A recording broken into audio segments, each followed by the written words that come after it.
नमस्कार, मी जगदीश देशमुख. जेम विशेषमध्ये आपल्या सगळ्यांचं स्वागत. मिसिंग लिंकवरून सध्या जोरदार आरोप प्रत्यारोप सुरू झालेत. पाहूयात.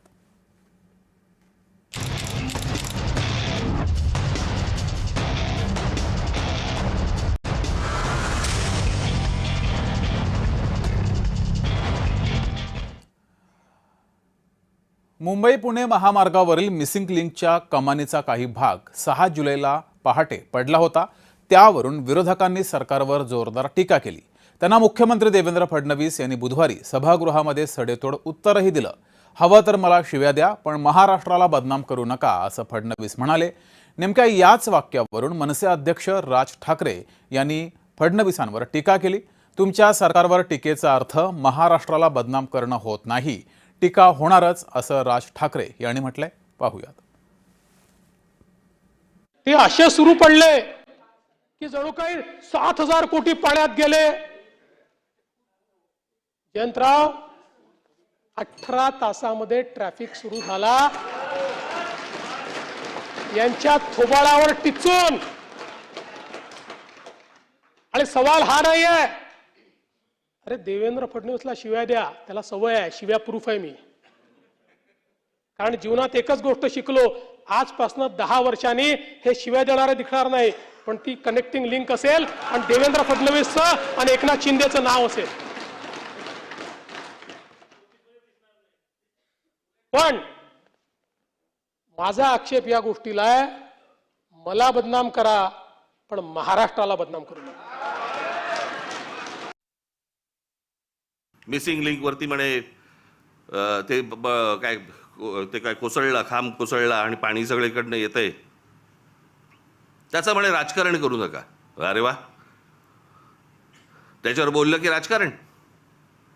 मग इतकी वर्ष आपण काय करत होतात? दुसऱ्यांच्या सरकार जेव्हा होती दुसऱ्यांची, त्यावेळेला तुम्ही काय करत होतात? त्यावेळेला जी आंदोलनं झाली ते राजकारण नव्हतं.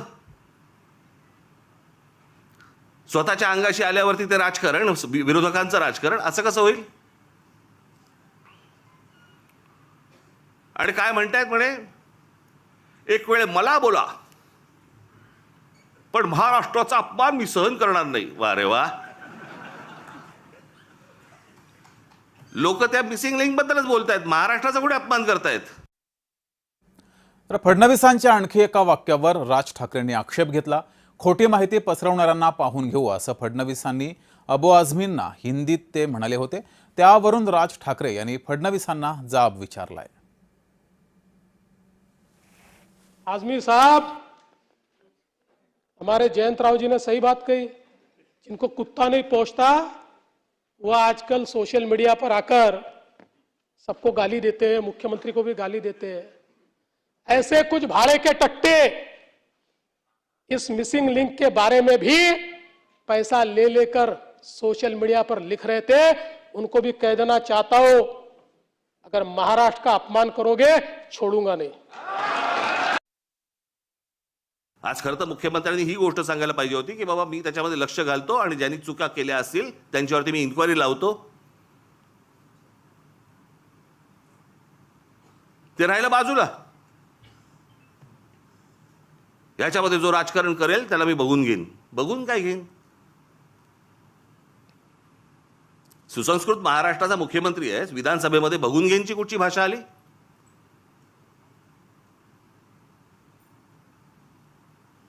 पण हे सगळं सुरू होतं. खासदार सांगतो, एक खासदार सांगतो मी बॉम्ब टाकीन, माझ्या नावावरती 5 मर्डर आहेत. हे आपल्या राज्यात होऊ शकतं आणि त्यांना हात लागत नाही कोणाचा, कारण सत्तेत गेलेत. हे बोलायची हिंमत कशी होते? कारण अंकुशच नाही कोणाचा. तर काही विरोधक खोटं बोलतात असा आरोप बुधवारी मुख्यमंत्र्यांनी केला होता. त्यावरही राज ठाकरेंनी फडणवीसांना ऐकवलंय. गेल्या 10 ते 12 वर्षात तुमच्या पक्षानं जे पेरलं तेच उगवलेलं आहे, अशा भाषेमध्ये राज ठाकरे यांनी समाचार घेतलाय. मला तर कधी कधी आश्चर्य वाटतं, काही लोक तर असे आहेत की एखाद कोटी खोटारडे लोक मेल्यानंतर ते पैदा झाले असते आणि लाजही वाटत नाही खोटं बोलायला. कनेक्टिंग लिंक सुरू झाल्यानंतरही दुसऱ्या दिवशी टीव्हीवर येऊन खोटं बोलतात. एखाद कोटी जयंतराव तुम्ही असू नका, मी तुम्हाला नक्की सांगतो आपल्याकडे काही हे नाही आहे, पण 1 कोटी खोटारडे मेल्याशिवाय पैदाच नाही होऊ शकत. इतके दिवस जे मोबाईल फोनवरनं विरोधकांना जे करत होते ना, शिव्या घाल, वाटेल ते बोल, हे जे सगळे त्यांच्या ठेवलेल्या टीम्स आहेत ना, हे जे सगळं सुरू होतं ना, ते आता अंगलट आलंय. आता ह्यांच्या दामदुपटीने ह्यांच्या अंगावरती येत आहे आणि त्याच्यामुळे लागले आता त्रास व्हायला लागला त्याचा. आपणच सुरू केल्यात त्या गोष्टी.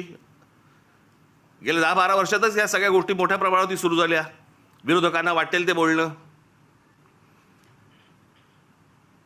विरोधकांना शिव्या घालणं, वाईट साईट लिहिणं, सगळ्या गोष्टी ज्या सुरू झाल्या हे तुम्ही बसवलेल्या टीमकडनंच सुरू झाल्या. आता तुमच्या अंगावरती येत आहे ते सगळं आणि तुमच्या अंगावरती येत आहे म्हणून लगेच महाराष्ट्राचा अपमान. ह्याच्यात कसला आला महाराष्ट्राचा अपमान?